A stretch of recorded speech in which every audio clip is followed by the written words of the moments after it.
프리벤션형의 인간은 유지하고 보수적이면서 안정적으로 가면서 리스크 테이킹을 안 하는, 그러니까 예비적이고 예방적인 방어적인 삶을 사는 사람들은 이제 프리벤션형이라 하는데, 그것도 나쁜 건 아니고, 미래에 대해서 뭐 예를 들어서 퇴직을 했다, 연금을 가지고 내가 이걸 뭐 어디 사업에 투자를 하냐, 꾸준히 그냥 살면서 이렇게 가겠다는 유형이 그 중에 또 한 유형이고, 프로모션형은 하여튼 일을 저지르면서 도전하고 뭔가 만들어내려고 하고 뭔가 창조하려고 하고 도전하고 리스크 테이킹을 많이 하는 프로모션형.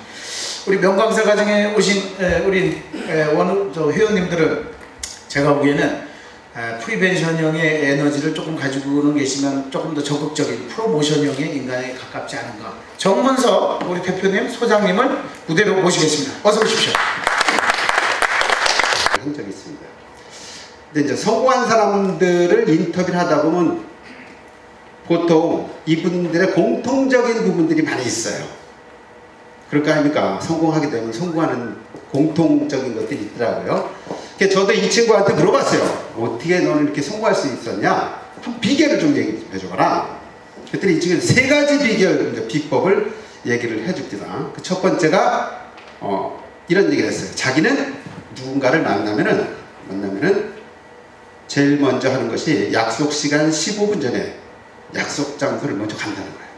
그래서 상대방을 어떻게 만나고 어떻게 대화를 할까, 이런 생각을 구상을 한다는 겁니다. 굉장히 좋은 그 습관인 것 같더라고요. 두 번째 이 친구가 얘기했던 거는 그거였습니다. 자기는 신용을 잘 친다. 신용. 예, 금전거래를 비롯해서 모든 걸 다 포함하는 거죠. 사업하는 사람들이 필요한 것 같습니다. 근데 제가 좀 의문스러웠어요. 아니 뭐 약속 잘 지키고 신용거래 잘해가지고 100억을 벌었다? 그건 이해가 안 가요. 그거는. 근데 제가 세 번째 이 친구가 하는 그 비결 얘기를 듣고 공감을 했습니다. 아, 그래서 이 친구가 돈을 버는 거구나. 그거였구나. 이 친구가 세 번째 했던 얘기는 이런 거였습니다. 자기는 누군가를 이렇게 만남을 갖게 되면 상대방에 대해서 연구를 많이 한답니다. 아주 처절하게. 어떻게 해요? 처절하게 연구하고. 그리고 그 친구한테 뭔 도움이 될까라는 것을 이제 연구한 걸 토대로 해서 도움을 준답니다. 항상 도움을 준다는 건 여러 가지 방법이 있습니다. 물질적인 도움도 있고, 또 정신적으로 위로도 할 수 있는 거고, 또 가는 길에 멘토가 될 수도 있습니다. 명강사가 되려고 하는 사람들, 그러면 어떻게 해야 돼요? 여기도 메타포럼 소개해주면 되는 거예요. 그것도 그 사람한테 큰 도움이 되는 겁니다. 큰 도움. 근데 이런 도움을 주고 했더니 상대방이 자기한테 돈을 벌어다 주더라는 거예요. 계속. 자기는 도와주고 잊어버리고 있었는데 도와주더라고요. 그래서 제가 지금 100억 이상을 벌었다. 그런 얘기를 하더라고요. 아, 그렇구나. 명강사. 명강사가 어떤 사람입니까?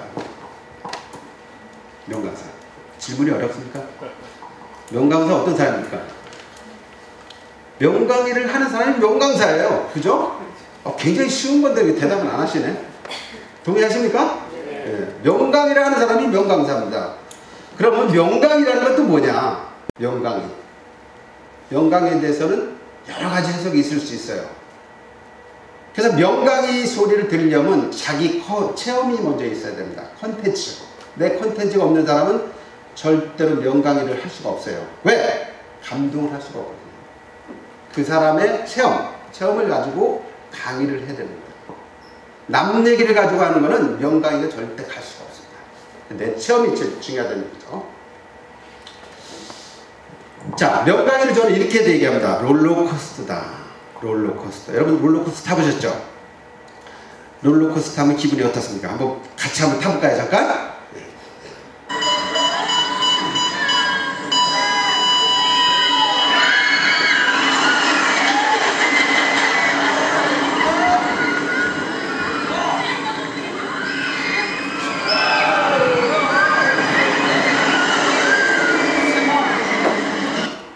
자, 롤러코스터를 타기 전에 여러분들은 탄다는 느낌이 먼저 타기 전에 기분이 있습니다. 설렘이 있는 거죠. 타고 나면 어때요? 신납니다. 재미나고 막 올라갔다 내려갔다 막 하니까 신이 납니다. 그래서 막 비명을 지르고 소리 지르다 보면 어느 순간에 끝나요. 그러면 다시 또 타고 싶은 생각이 또 들어요. 이게 명강입니다. 그리고 이 롤러코스터하고 또 같은 맥락에서 해석할 수 있는 게 있습니다. 명강에는 롤러코스터가 레일을 벗어나지 않듯이 명강에도 절대 주제를 벗어나지 않고 강의를 합니다. 현장에 답이 있다 이런 주제를 가지고 강의를 시작했다면 처음부터 끝까지 모든 강의가 현장에 답이 있다와 연관되게 가야 된다는 거죠. 절대 레일을 벗어나면 안 된다는 얘기입니다. 자기 주제. 이것이 명강의의 기본이라고 볼 수 있는 거죠. 저는 그래서 롤러코스터가 명강의와 똑같다 이렇게 생각을 하고 있습니다. 안녕하세요. 저는 송파구청에서 근무하고 있는 박대희라고 합니다. 저의 꿈은 세 가지를 일단 정해봤어요. 제가 지금 지방자치단체 소속 공무원이기 때문에 여기서 10주 안에 교육을 무사히 마치고 좀 더 성장을 하게 되면 송파구청 사내 강사로서 내년쯤에 활동하면 어떨까? 뭐 분야는 성희롱 예방 교육이나 청년 교육 등 제가 약간 맛있게 버무릴 수 있는 교육으로 사내 강사로 활동을 하고 싶고요. 또 두 번째는 제가 2022년쯤 중년쯤 됐을 때 인문학이나 철학 관련해서 책을 하나 발간을 하고 싶은 게 제 꿈입니다. 저는 이제 아직 많이 부족하지만 많이 부족해서 이제 관련 책들도 많이 읽고 있는데 소비자들은 철학이 무슨 밥 먹여주는 학문이냐라고 하기도 하지만 철학이나 인문학 같은 경우는 밥을 더 맛있게 먹을 수 있는 학문이라고 생각을 합니다. 예, 여러분 반갑습니다. 정현투입니다. 저는 꿈을 두 가지로 잡았습니다. 우선 대한민국 명강사 아카데미를 졸업하니까 대한민국적으로 명강사는 되어야 되겠다 이런 생각을 좀 해봤습니다. 근데 주 1회만 강연을 하고 싶습니다. 주 1회만. 그리고 수입의 50%를 재투자하고 싶습니다. 명강사로 이렇게 계속해서 좀 이 생명력을 지속적으로 가져가기 위해서 그렇게 하고 싶다 그런 생각을 가지고요. 그 다음 그동안 제가 6년 동안 지역을 경영해 왔기 때문에 앞으로 이제 좀 나라를 경영한 일에 제 역량을 좀 그 방향을 잡고 가야 되겠다. 그래서 저는 큰 방향을 민족 통일의 큰 모습이 좀 되고 싶다. 이 두 가지 꿈을 설정을 했습니다. 설정을 하고 구체적인 목표는 일단은 아주 우수한 성적으로 대한민국 명강사 아카데미를 졸업을 하고 싶습니다. 예, 그래서 열심히 다니고 싶고요. 또 졸업을 하고 난 뒤에 그 졸업생들과 함께 남해에 가서 크루즈 요트를 타면서 단합대회를 좀 하고 싶습니다. 시간이 좀 많다면 우리 소장님처럼 좀 구체적으로 할 텐데 제가 4개로 짧게는 2014년도와 2015년 올해와 내년에 짧고 굵게 확실하게 제가 한번 실행을 하려고 적어왔습니다. 2014년도 8월 22일 내 생애 최초의 첫 책을 출간을 하겠습니다. 지금 이미 날짜를 잡혀 있고요. 이거는 가능할 것 같고 두 번째 2014년도 12월 23일까지 그 전에 TV에 출연인데요. 저도 이제 포항에서 움직이다 보니 경북 일대에서는 많이 나왔습니다. 하지만 중앙TV에 최창호 박사님 이렇게 나오는 거 그것도 12월 23일 전에 나오는 것이 제 목표이고요. 그리고 2015년 내년에 넘어가서 6월 22일 두 번째 출판 기념일을 하겠습니다. 이렇게 해서 어느 정도 시점이 됐을 때 여러분 명강사의 반열에 들어갈 수 있습니다. 그때까지 저는 멘타프롬과 성공자치연구에서 여러분들을 끊임없이 뒤에서 후원하고 돕고 그러면서 같이 상생할 수 있도록 노력을 하겠습니다. 자, 이제부터 여의도 멘타프롬과 성공자치연구소 함께하는 상생의 시간이 여러분과 또 우리 모두의 그런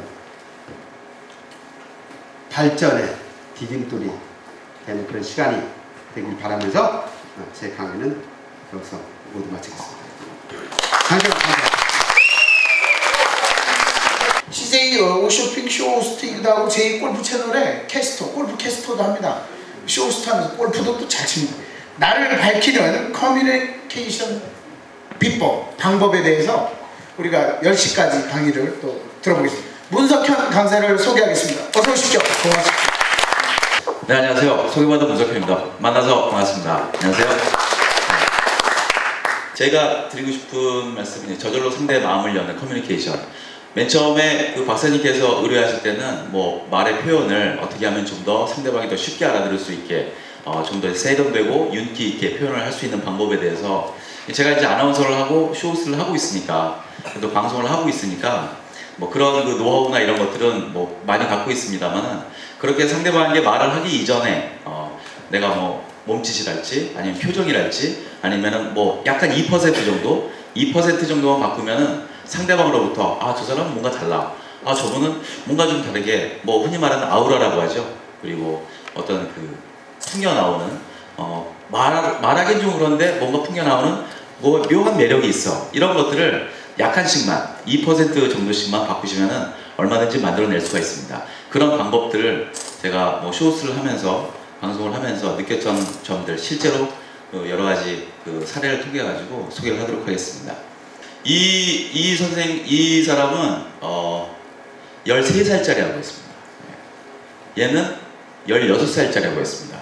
그래서 각기 이제 주는 다른데요. 판결을 받지 않습니까? 배심원들 모아놓고 이 사람은 성인인데도 불구하고 학생을 가르치는 선생님인데도 불구하고 제자와 부적절한 관계를 맺었습니다. 이 사람을 어떻게 처벌하면 될까요? 했더니요. 이 사람은 당연히 뭐 강하게 처벌을 받아야겠죠. 징역 15년 먹었습니다. 16살짜리랑 연애를 해가지고 이 사람은 13살이랑 했으니까 죄가 더 당연히 무거워야겠죠. 상식적으로 이성적으로 생각한다면은 우리 모두가 다 나는 이성적이고 합리적인 사람이야 라고 다들 생각하시잖아요. 그런데 이 판결이 어떻게 나왔냐면요, 이 사람은 보호감찰 3년 나왔습니다. 그냥 자기 생활을 해도 되고 감방에 가지 않아도 됩니다. 가지 않고 그냥 생활만 하고서 3년 지나면 이 사람 풀려납니다. 도대체 뭐가 이런 경우가 나왔을까요? 뭐 때문에? 보시면 아시겠죠? 딱 봐도 아시겠죠? 이런 겁니다. 사람들은요, 마음속에 누구나 다 악마들이 있습니다. 악마가 있어가지고요, 사람의 겉모습만 보고 그 사람을 모두 평가하는, 그런 자기도 모르게 평가하는 그런 못된 습성들이 있어요. 그래서 MBC에서 예전에 모 방송사에서 그 프로그램에서요, 이걸 실험을 했었어요. 이 두 사람인데 같은 사람이에요. 같은 사람인데 차이를 보시면 아시겠습니다만은 노 메이크업에 그냥 평범한 집에서 입는 옷 입고 나왔고요. 그리고 이 사람은 풀 메이크업에 그리고 정장을 입고 나왔습니다. 두 사람 실험을 이제 다른 배심원들을 놓고 실험을 한 거죠. 이 사람이 사당동에서 대한민국에서 가장 복잡한 그 전철역이 사당역인데요. 사당역에서 소매치를 하다가 잡혔습니다. 두 번째입니다. 두 번째. 재범이에요. 벌써 잡혔습니다. 그래서 각기 실험을 했습니다. 이 사람이 사당역에서 소매치기를 해서 재범을 해서 잡혔는데 이 사람을 몇 년을 때리면 좋을까요? 똑같이 실험을 했습니다. 몇 년을 때리면 좋을까요? 정말 합리적인 사람이라면 이 두 사람은 똑같은 사람이고 똑같은 죄이기 때문에 형벌이 같아야 되겠죠. 같아야 되는 게 정상입니다. 하지만 인간은 절대 그렇지 않습니다. 얼마나 하는지 한번 보겠습니다. 후광육개가 된 얘기인데요. 8.9년과 5.1년이 나왔습니다. 여러 차례 실험을 해본 결과죠. 이게 사람의 판단이 이렇습니다. 이렇게 무섭습니다. 사람들하고 이제 대화를 할 때 보면요, 피곤한 스타일이 있습니다. 꼬치꼬치 딱 캐묻고 뭐 따지고 이런 사람들은 어떻게 다뤄야 할 것인가. 이건 제가 그 다른 회사, 어떤 보험회사라든지 뭐 그 상담하시는 분들께 이제 꼭 드리는 얘기인데요. 피곤한 고객을 편하게 만드는 방법이 있습니다. 그래서 저는 쇼호스트 뭐 시험 보거나 뭐 이런 데 가끔 강의를 가면은요, 면접 시험을 볼 때 절대로 오전에 가지 마라. 오전에 가면 떨어질 가능성이 무지하게 높다. 될 수 있으면 오후에 가라. 그 얘기를 꼭 합니다. 왜 그런지 아십니까? 사람이 공복이 되잖아요. 공복이 되면요 신경이 날카로워집니다. 머리가 피가 다 머리로 가요. 그래가지고 하나하나 다 꼬치꼬치 캐묻게 됩니다. 공복일 때 그래서 결론은 밥 먹고 합시다. 밥 먹고 합시다. 사소한 일에 신경질을 많이 냅니다. 실제로 아침에 아마 회의하시면요 금방 끝날 것도 굉장히 오래 가는 경우 있어요. 대부분 그렇습니다. 특히 월요일이나 화요일같이. 그 다음에 시간이 없기 때문에 제가 막 달리듯이 가고 있습니다. 무엇이 더 그러니까 제가 이제 다른데 그 강의를 나가면은요 뭐 최창호 박사님 이렇게 소개를 해주셨습니다만 저는 다른 데 나가면은 이렇게 표현을 합니다. 저는 쇼호스트하면서 연봉 30억을 거절한 사람입니다. 그러면 벌써 와 소리가 나요. 오. 그리고 시가 2억 2천만 원짜리 벤츠 S클래스를 1시간에 10대를 판 사람입니다. 뭐 소리 납니다. 제가 한번 질문할게요. 이게 A, B인데요. 이렇게 소개하는 게 더 기억에 남을까요? 아니면 이렇게 소개하는 게 더 기억에 남을까요? A, B를 했을 때 A가 기억에 남니다. B가 기억에 납니다. 바로 이겁니다. 이거예요. 사람들이 좋아하는 얘기는 바로 여기에 숨어 있다는 거죠. 아주 사사로운 얘기, 지극히 개인적인 얘기. 앞서도 선생님이 말씀하셨다시피 체험담에서 우러나는 얘기가 더 설득력이 있고 전달력이 있다고 말씀드렸잖아요. 바로 이런 겁니다. 자, 요거는 이제 공짜 마케팅에 들어가는 건데요. 마트에 가시면 여기 샘플 있죠, 샘플. 시식코너 있습니다. 애를 데리고 이제 시식코너 갑니다. 가면은 만두가 있어요. 만두를 하나 이제 4분의 4조각을 내가지고 나도 하나 먹고 애도 하나 줍니다. 애가 오물오물 먹죠. 그럴 때 노련한 점원은 어떻게 하는지 아세요? 노련한 점은 어떻게 하던가요, 선생님? 네, 맛있죠. 그 다음에 애한테 맛있지? 그럼 애가 이제 무슨 대답을 하겠어요? 오물오물하고 그냥 가만히 있죠. 그러면은 노련한 점원은요 하나 더 먹어. 또 줍니다. 애가 또 넙죽받아 먹죠. 네. 눈치가 없으니까 또 먹습니다. 또 오물을 먹고 있어요. 맛있지? 가만히 있어요. 얘. 또 먹어. 또 줍니다. 또 먹어. 확 먹어. 그러면 이제 세 번째 주려고 하면은 그때가 막 그만 하고서 막 데려가죠. 네. 들어가가지고 그만 먹어 하다가 결국에는 거기에 다시 오게 돼 있습니다. 네. 다 한 번쯤 겪어보셨잖아요. 네. 반드시 사게 돼 있습니다. 공짜를 받으면 심리의 균형이 깨진다는 겁니다. 나도 뭔가를 줘야지 다시 균형이 다시 생긴다는 거죠. 공짜는 긍정적인 감정을 잃고 결국에는 어떻게 됩니까? 내가 아무런 관련이 없는데 이 사람이 나한테 뭐 줬습니다. 그러면 이 사람이 좋아 보이는 거예요. 이 사람이 왠지 훌륭해 보여. 긍정적으로 보이기 시작합니다. 그래서 내가 또 뭔가를 해줘야지, 그래야지 이 사람이 나하고 관계가 이제 회복이 된다는 거죠. 그래서 사람들하고 얘기할 때 가장 훌륭한 것은요, 내가 너랑 뭐 협상을 할 때 당신이 나에게서 가져갈 게 굉장히 많아. 이렇게 얘기하면은, 이런 식의 뉘앙스를 심어주면은요, 사람들은 분명히 거기에 내 뜻대로 움직이게 되어 있습니다. 다음엔 칭찬을 합니다. 귀가 닳도록 들었더니 칭찬하라. 그런데도 사실은 칭찬 잘 못합니다. 다시 또 한 바퀴 또 돌았습니다. 또 돌아서 피부가 턱선이 너무 날렵하시고 이 볼터치가 너무 환상이세요. 한 바퀴 돌고 2바퀴 반 도니까 이때부터 이 사람이요, 입이 귀에 걸리더니 어떻게 돌변하냐면은 앞에 화장품들 다 세트를 모아놨다 그랬잖아요. 느닷없이 제가요 자기 전엔 이걸 발라요. 요거 바르고 나서 아침에 일어나면요 뭔가 좀 탱탱한 느낌? 아침에 뭔가 좀 당겨주는 느낌이 너무 좋고요. 그 다음에 세안하고 나서는요 이걸 발라요. 그리고 또 와서 뭐 이걸 발라요. 이거를 하나 다 얘기를 하기 시작하는 거예요, 이 사람이. 그때 팔았던 화장품 매출 기록이요 아직도 안 깨지고 있습니다. 대박이 난 거죠. 메인 모델에 와가지고 막 하나씩 들고서 막 지가 막 팔고 앉았으니 얼마나 그게 뭐겠어요. 그 사람 움직인 게 바로 칭찬입니다. 칭찬. 여성이 굉장히 기분 좋아할 만한 칭찬의 비법이 있습니다. 어디를 칭찬하냐면요, 여성의 남녀 똑같은 사람입니다. 남녀 똑같습니다. 여성의 액세서리를 칭찬합니다. 액세서리. 아무것도 안 하셨네. 아무것도 안 하셨네. 뭐 귀걸이, 귀걸이 되게 이쁜 거 하셨네. 이거 별그대에서 나온 그 전지현이 한 거 아니에요? 어디 뭐 최소한 면세점에서 샀을 것 같은데 굉장히 비싼 거 하셨다. 그러면 되게 멋져요. 그러면 여성분들 대부분 다 호호호 하고 웃으면서 리어카에서 산 건데 하고 넘어갑니다. 그럼 넘어가요. 무슨 리어카? 이거 굉장히 좋은 거라고. 근데 액세서리 칭찬하면은 남자 입장에서 부담이 없어요. 외모를 칭찬하는 게 아니기 때문에. 여성분들도 남성을 칭찬할 때 액세서리 칭찬하시면 됩니다. 액세서리. 남성의 액세서리 별거 없어요. 이거밖에 없잖아요. 회복이 없으면은 넥타이 정말 좋은 거 하셨네요. 되게 고급스러운 거 하셨네요. 그러면은 남자들은 이제 단순하기 때문에요. 그래요. 굉장히 좋아합니다. 좋아하고 일 끝나자마자 집에 들어가서 문 열자마자 하는 얘기 있죠. 여보, 이거 어디서 샀어? 바로 물어봅니다. 그러면 그 대기인 사모님은 깜짝 놀랍니다. 그걸 왜 물어? 깜짝 놀라죠. 놀란 이유가 있습니다. 왜냐하면 백화점 가가지고 향기에 취해서 내 거하고 애들 거는 굉장히 좋은 거 사는데 남편 거 미안하니까 매대에 깔려있는 거 10,000원에 석정짜리라고 그냥 사가다가 너 해라 줬는데 이걸 들어오자마자 이거 어디서 샀어? 막 물어보니까 깜짝 놀라는 거죠. 그거 왜 물어? 아니 그냥 이거 어디 누굴 만났는데 이거 되게 비싼 거 했다고 그 사람이 칭찬해서 그래서 물어본 거야. 뭐 이렇게 비싼 걸 샀냐? 이렇게 되는 겁니다. 그러면 사모님이 누가 했는데? 그 사람이 그러면은 사모님한테도 굉장히 좋은 영향을 줄 수밖에 없는 겁니다. 그 남성들은요 머리부터 발끝까지 누가 삽니까? 부인이 사십니다. 부인. 이건 전 세계적으로 통계가 똑같아요. 남자가 그 결혼 생활을 하면서 살 수 있는 아이템은 딱 2가지밖에 없습니다. 통계적으로 봤을 때. 뭔지 아세요? 첫 번째가 술이고요. 두 번째가 자동차입니다. 술하고 자동차는 남자 위주로 사게 됩니다. 하지만 그 외에 거의 모든 것들은 여기서의 끝까지는 다 아내가 사주는 걸 입게 되기 때문에 액세서리를 칭찬하시게 되면 굉장히 좋은 효과를 얻을 수 있습니다. 엘리베이터 타실 때 굉장히 무한하잖아요. 소망소망하고. 그럼 대부분 휴대폰을 보거나 아니면 바닥을 보지 않습니까? 여성분들 신발 같은 거 유심히 보세요. 굉장히 여성분들은 신발이니 귀걸이니 이런 거 다 의미가 있는 겁니다. 다 아침에 하고 나올 때는, 씻고 나올 때는.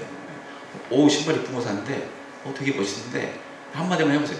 나에 대한 평가가 달라질 수밖에 없습니다. 내가 뜻하지 않은 칭찬을 받았기 때문에 내가 칭찬을 함으로써 이 사람 기분 좋아지고 오히려 그 사람 반대로 나에 대해서 더 훌륭하고 더 좋은 이미지를 가질 수밖에 없는 겁니다. 그래서 몇 가지 간단하게 시간이 없어서 말씀드렸는데요. 굳이 말을 멋지게 하지 않아도 말을 아주 능숙하게 아주 유창하게 하지 않아도 한 2% 정도 이 정도만 바꿔도요 충분히 상대방에게 훌륭한 이미지를 심을 수 있는 이게 사실 말보다 더 강력한 파워를 갖고 있거든요. 이런 것들을 조금씩 바꿔나가시면 분명히 명강의사가 되시는데 큰 도움이 되라고 확신합니다. 문석현이었습니다. 감사합니다.